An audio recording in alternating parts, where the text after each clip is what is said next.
토픽 2 6급 실전 모의고사. 다음은 강연입니다. 잘 듣고 물음에 답하십시오. 2번 읽겠습니다. 여러분, 결혼하다와 같은 의미로 장가들다와 시집가다라는 어휘가 있습니다. 남자는 장가든다라고 말하고 여자는 시집간다라고 말합니다. 그럼 장가들다와 시집가다라는 말의 어원은 무엇일까요? 이 어휘들 속에는 과거 한국의 결혼 풍습이 그대로 담겨 있습니다. 장가들다는 남자가 결혼하여 여자의 집으로 들어가서 살았다는 의미입니다. 당시 남자는 결혼을 하게 되면 신부 집에서 살면서 일을 해주다가 첫 아이를 낳으면 독립해서 나왔습니다. 그래서 신랑이 장인 장모의 집에 들어가서 산다고 하여 장가들다라는 표현을 사용했던 것입니다. 그러다가 17세기 후반 남성 중심 체제가 강화되면서 장가들다가 시집가다로 바뀌게 됩니다. 시집가다는 여자가 결혼하면 시부모의 집으로 가서 산다는 의미인 겁니다. 우리가 사용하는 어휘 중에는 과거의 풍습을 고스란히 담고 있는 경우가 종종 있습니다. 다시 들으십시오. 여러분, 결혼하다와 같은 의미로 장가들다와 시집가다라는 어휘가 있습니다. 남자는 장가든다라고 말하고 여자는 시집간다라고 말합니다. 그럼 장가들다와 시집가다라는 말의 어원은 무엇일까요? 이 어휘들 속에는 과거 한국의 결혼 풍습이 그대로 담겨 있습니다. 장가들다는 남자가 결혼하여 여자의 집으로 들어가서 살았다는 의미입니다. 당시 남자는 결혼을 하게 되면 신부 집에서 살면서 일을 해주다가 첫 아이를 낳으면 독립해서 나왔습니다. 그래서 신랑이 장인 장모의 집에 들어가서 산다고 하여 장가들다라는 표현을 사용했던 것입니다. 그러다가 17세기 후반 남성 중심 체제가 강화되면서 장가들다가 시집가다로 바뀌게 됩니다. 시집가다는 여자가 결혼하면 시부모의 집으로 가서 산다는 의미인 겁니다. 우리가 사용하는 어휘 중에는 과거의 풍습을 고스란히 담고 있는 경우가 종종 있습니다. 41번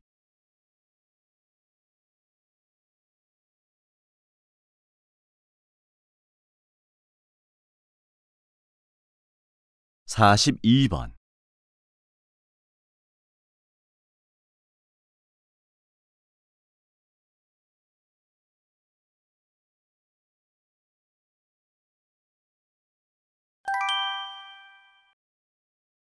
다음은 다큐멘터리입니다. 잘 듣고 물음에 답하십시오. 2번 읽겠습니다. 앵무새는 다른 새들과 다르게 사람의 말을 쉽게 따라한다. 그렇다면 앵무새는 어떻게 사람의 말을 모방할 수 있는 것일까? 앵무새는 3살에서 6살 정도의 인간 지능을 가질 정도로 똑똑하다. 그래서 사람의 소리를 듣고 기억했다가 소리를 흉내내는 것이다. 물론 일주일 이상 반복적으로 훈련을 시켜야 가능하다. 그리고 앵무새의 나이가 어릴 때부터 훈련을 시켜야 잘 따라한다. 지능으로만 본다면 까마귀 등 비교적 지능이 높은 새들도 사람의 소리를 모방할 수 있어야 한다. 하지만 앵무새는 다른 새들과 다른 발음기관을 가지고 있어서 사람의 소리를 따라할 수 있다. 다른 새들은 입을 아래로만 움직이지만 앵무새는 위아래로 움직일 수 있다. 또한 앵무새는 입안 구조와 성대가 사람과 비슷하고 통통한 혀를 가지고 있기 때문에 사람의 소리를 흉내낼 수 있는 것이다. 다시 들으십시오. 앵무새는 다른 새들과 다르게 사람의 말을 쉽게 따라한다. 그렇다면 앵무새는 어떻게 사람의 말을 모방할 수 있는 것일까? 앵무새는 3살에서 6살 정도의 인간 지능을 가질 정도로 똑똑하다. 그래서 사람의 소리를 듣고 기억했다가 소리를 흉내내는 것이다. 물론 일주일 이상 반복적으로 훈련을 시켜야 가능하다.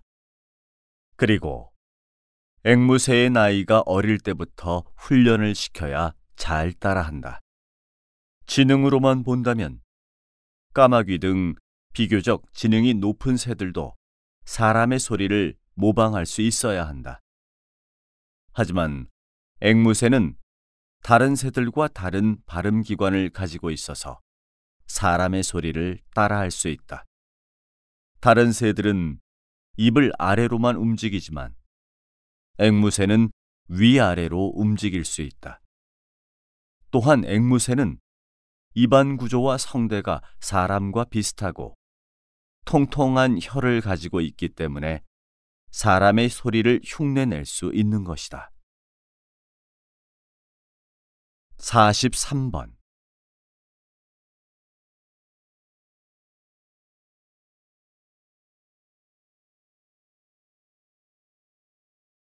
44번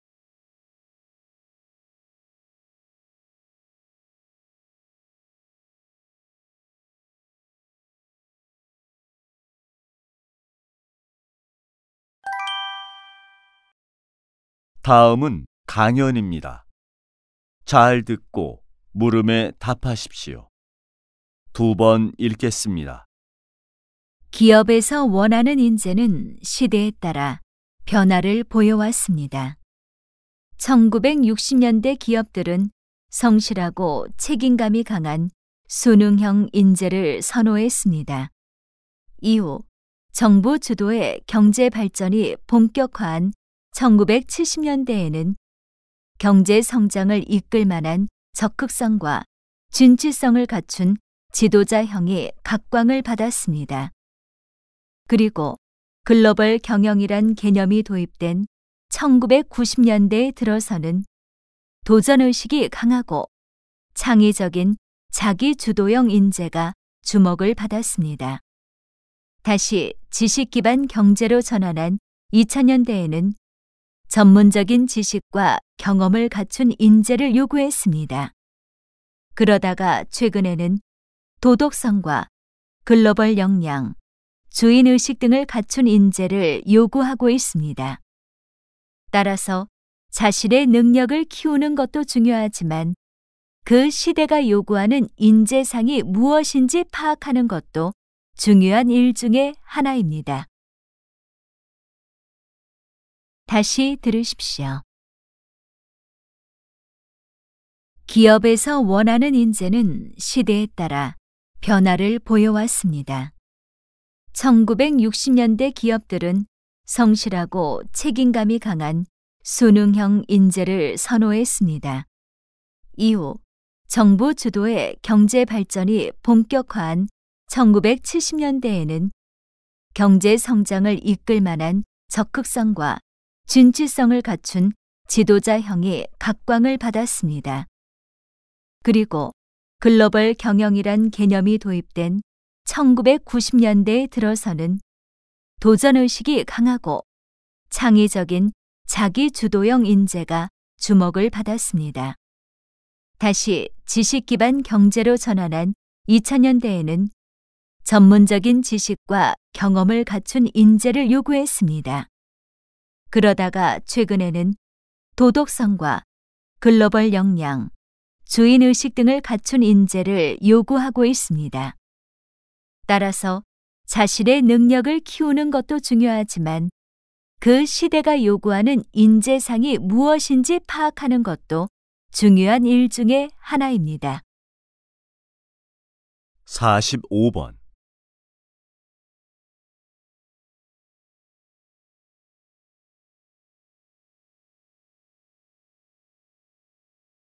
46번.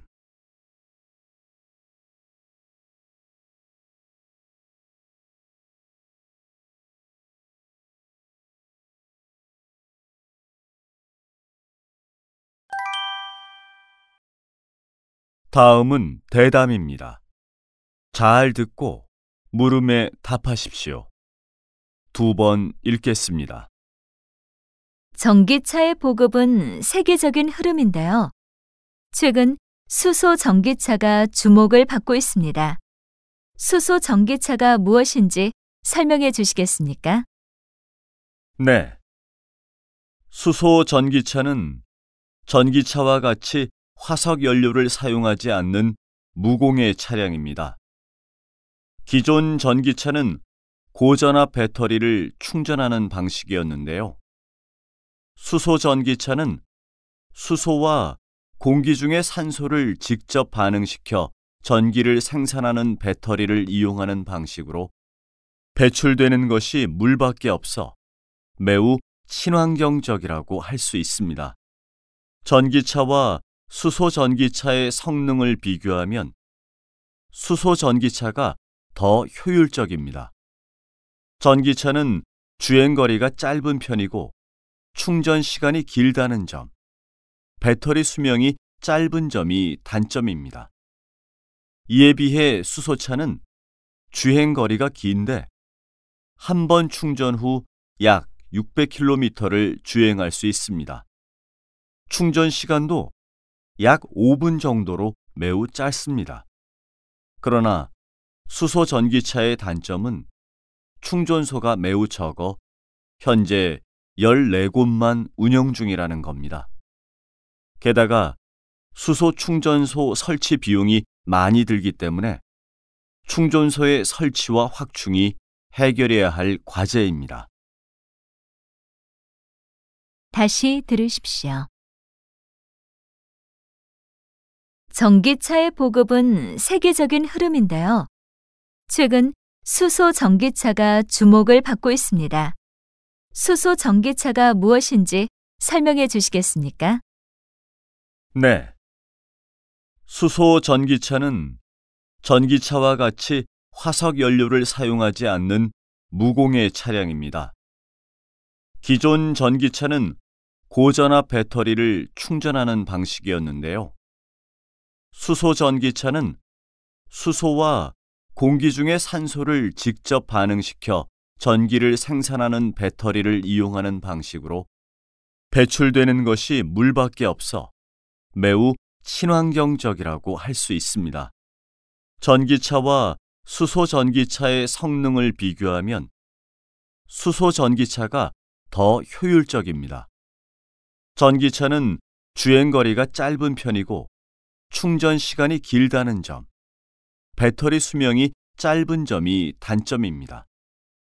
이에 비해 수소차는 주행거리가 긴데 한 번 충전 후 약 600km를 주행할 수 있습니다. 충전 시간도 약 5분 정도로 매우 짧습니다. 그러나 수소 전기차의 단점은 충전소가 매우 적어 현재 14곳만 운영 중이라는 겁니다. 게다가 수소 충전소 설치 비용이 많이 들기 때문에 충전소의 설치와 확충이 해결해야 할 과제입니다. 47번.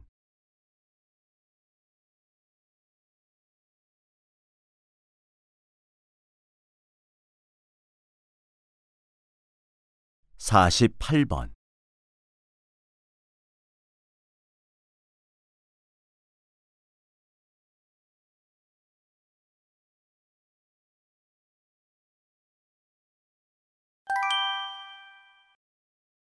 '다음은 강연입니다. 잘 듣고 물음에 답하십시오. 2번 읽겠습니다. 오늘은 동전에 대한 이야기를 하려고 합니다. 동전의 옆면을 보면 줄무늬가 있는 것을 볼 수 있습니다. 사람들은 보통 이것을 디자인이라고 생각합니다. 하지만 동전 옆면이 처음부터 줄무늬가 있었던 것은 아닙니다. 그럼 동전의 무늬가 왜 생겨났을까요? 동전은 값비싼 금이나 은으로 만들었습니다. 원래부터 금과 은은 큰 가치를 갖고 있었지요. 그래서 사람들은 금과 은의 가루를 얻기 위해 몰래 동전의 옆면을 깎기 시작했던 것입니다. 그래서 이걸 막기 위해 동전의 옆면에 줄무늬를 넣은 것입니다. 줄무늬가 있으면 더 이상 깎기가 어려워지니까요.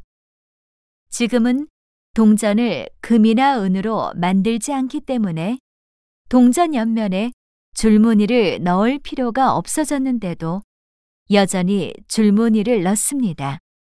그 이유는 시각장애인이 동전을 구분할 수 있도록 하거나 자판기가 동전을 인식할 수 있도록 사용하고 있는 것입니다. 다시 들으십시오. 오늘은 동전에 대한 이야기를 하려고 합니다. 동전의 옆면을 보면 줄무늬가 있는 것을 볼 수 있습니다. 사람들은 보통 이것을 디자인이라고 생각합니다. 하지만 동전 옆면이 처음부터 줄무늬가 있었던 것은 아닙니다. 그럼 동전의 무늬가 왜 생겨났을까요? 동전은 값비싼 금이나 은으로 만들었습니다. 원래부터 금과 은은 큰 가치를 갖고 있었지요. 그래서 사람들은 금과 은의 가루를 얻기 위해 몰래 동전의 옆면을 깎기 시작했던 것입니다. 그래서 이걸 막기 위해 동전의 옆면에 줄무늬를 넣은 것입니다. 줄무늬가 있으면 더 이상 깎기가 어려워지니까요. 지금은 동전을 금이나 은으로 만들지 않기 때문에 동전 옆면에 줄무늬를 넣을 필요가 없어졌는데도 여전히 줄무늬를 넣습니다. 그 이유는 시각장애인이 동전을 구분할 수 있도록 하거나 자판기가 동전을 인식할 수 있도록 사용하고 있는 것입니다. 49번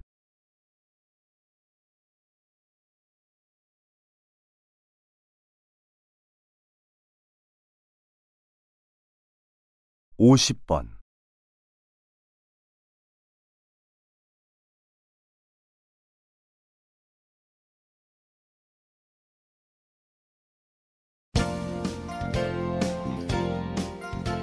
수고하셨습니다. 듣기 시험이 끝났습니다.